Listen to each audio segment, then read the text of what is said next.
Alex, thanks for your time. Another busy summer here at Cambridge United. What can you tell us about some of the work that's been going on around the club? Well, I think the myth that everybody takes the summer off is certainly disproven here at this club. An exceptionally busy time, very much not just in terms of Gary and his team and the recruitment, but what's going on around the stadium in order to sort of take the club forward ahead of the new season. Multiple upgrades, starting really with the NRE. We've doubled the size of that fan zone since 50 have left the site. That's allowed us to bring in new food facilities, toilets, also be an extra mobile beer bus going in there, so much needed upgrade for those supporters. We've also added 120 seats into the South Habin, which means we can now move the away supporters from the South Stand and into the Habin Stand, in turn really improving the facilities that we can offer to our home supporters and also particularly to families, enabling us to increase their capacity on a match day, not just from a wider capacity perspective, but from a seating capacity, which has been really much in high demand over the last few years. And within that South Stand, lots of great developments focused on families and kids in particular, and some really exciting work that's going to happen this season to try and grow the fan base and increase the number of people attending that stand. And then finally, we've also seen the addition of LED signage, perimeter advertising boards coming into the main stand. That work's nearly complete and will be in place ready for the first game of the season. How excited are you for the challenge of trying to get that South Stand as full as possible with home supporters? Yeah, I think it is a challenge. We know that it's not going to happen overnight, but I think word is spreading, and over the last 2 or 3 years we've seen an exponential increase in our attendances. We've brought Amelia Edwards on board as our fan engagement officer, and she's already starting to work at engaging with those supporters on the periphery of the club, but also identifying new groups of supporters and bringing them to games over the course of this season. And out at the front of the ground, people who go down Newmarket Road will notice a lot of work going on out there with the club shop and ticket office. Whereabouts are we with that development? So we're slightly behind on that. That was always the case. We had to go through planning. So we're hoping to open the new club shop in time for the QPR game, 3 times the size of the existing one. Increased capacity for ticket office functionality, as well as some storage and really important things that we've needed in the background, particularly as our online sales have grown. So that will be open in a few weeks' time, and then the old shop will go. New void parking, new bike racks, and some additional car parking as well will be going into that. But really exciting. It's a bit of a hybrid. It's a bit of a situation where we want to build a new club shop as part of the NRE development, but right here, right now, we need to provide extra capacity for match days, and we're really pleased to have done that. Yeah, it's interesting that the club is deciding to, do what's still a big job, even though they know that it won't be too long before all of it's going to have to go away anyway because of this wider stadium development. Yeah, certainly a lot of work has gone in this summer for the purposes of something that's quite short term, but the owners and the board feel it's really important that we carry on and capitalise on this momentum. We estimate on a match day we're probably losing out on potentially 50% of footfall because people aren't coming in because they can't get in. So we're hoping that will make a big difference, and as we say, as we move ahead with the stadium development, there'll be a brand new shop and ticket office hopefully in the near future. Do you have any further updates on the stadium development? Yeah, I think it's a project that, again, in the background, people are working very hard on. The process to go to planning is going to be between 6 and 8 months.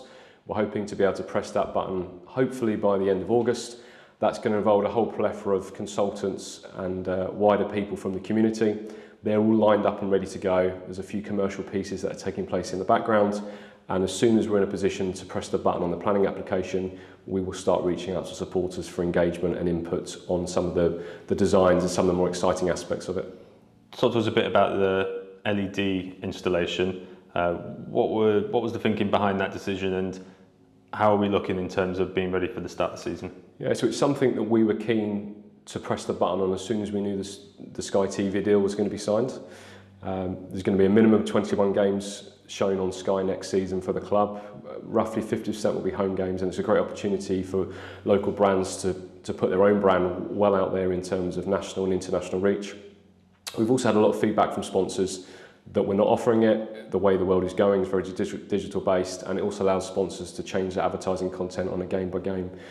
We'll be ready for the Crawley game. Supporters may see it in use when we welcome QPR in the League Cup, but for all intents and purposes it will be ready to go. We're only going with one side for this season. Again, that's driven by the stadium development. We feel that probably a waste of money to put that in now at those 2 ends. Once those works are complete, we'll look to make it 3-sided. And we recently announced the new dual pouring rights contract between Brewboard and Molson Coors. What went into that decision? So that's been a process that, again, has been ongoing for quite a while. When we agreed the front shirt sponsorship with Brewboard maybe 18 months ago now, one of the things that they were really keen to do was make their beer a part of the match day, and over the past season I think we've done a really good job of that. They've taken over 50% of the match day lager market, and at the same time we were also looking for a known brand that could help in terms of the infrastructure, and I think we found two great partners that can work together to service our fans. We've seen over 30% increase on a match day in our food and beverage sales last season, and we're expecting further increase this year. So I think the two of them, between them, can provide us with great service, but also some great products for fans to enjoy. Talking about big increases and great products for fans to enjoy, the new kits went down an absolute storm. You must be really, really pleased with the reception and with the sales on them. Yeah, I think we sat here in the last update and we maybe teased a bit of what was to come, but I don't think any of us quite appreciated the level and extent it would come. I think it goes to show you that you have to be different, you have to take chances, and that's one that we took, very educated, that we felt there was a gap in the market to go off there and be a bit different.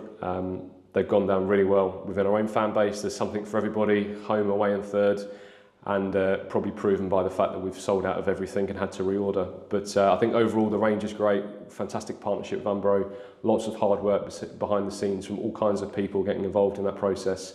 And I think it really gives you a glimmer maybe of what's to come and the potential that we can achieve. And we're just coming towards the end of the month of Crest consultation with supporters and other stakeholders in the community. How have you found this process, and what do you make of the way that it's occurred? I think it's a far more improved process than where we were a year ago.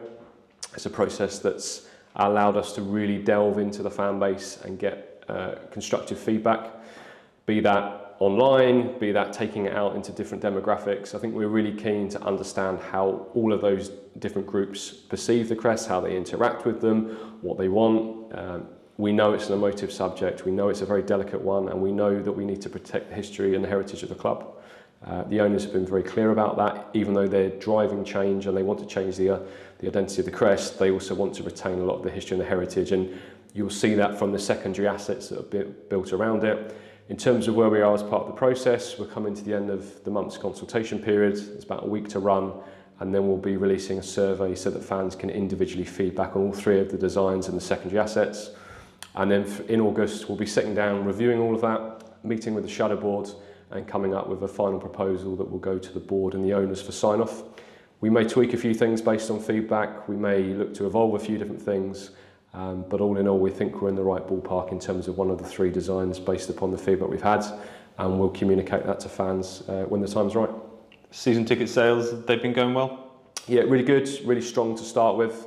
There's still 20% of supporters that haven't renewed, so if that's someone that's watching this, please go down to the ticket office and get that done before the first game.